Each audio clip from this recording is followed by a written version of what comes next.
वर्तमान सुधा 60 lakh metric ton धान किणी सारे राज्य सरकार। फेब्रुआरी 15 तारिख सुधा गत वर्ष तुलन में अधिक 2 लाख मेट्रिक टन धान किणी सारे राज्य सरकार।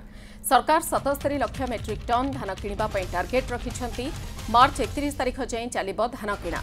पाखापाखि 12 लाख चाषी इनपुट सब्सिडी पाई सारे। धान बिक्री करिबार 48 घंटा भितरे पेमेंट पाई जाउछंती चाषी। कटनी छटनी बंद करने सरकार पूरा अलर्ट अछंती बोली जोगाण मंत्री कृष्णचंद्र पात्र कहिछंते।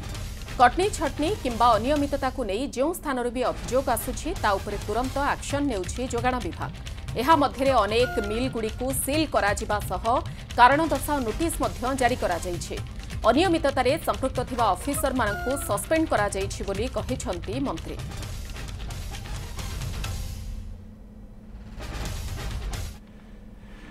60 लाख मेट्रिक टन प्रोक्योरमेंट सरला। गत वर्ष टोटाल खरीफ रे 98 लाख मेट्रिक टन प्रोक्योरमेंट होता।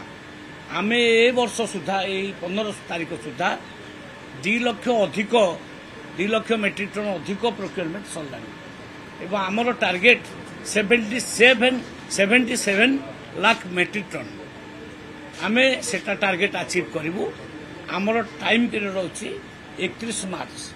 तेणु प्रोक्योरमेंट भल भाव चली कौटी भी कटनी छटनी होना आ जोटी भी कहीं भी करुच्ची मिलर हूँ बा दलाल हूँ आम एक्शन नबारे देरी करना।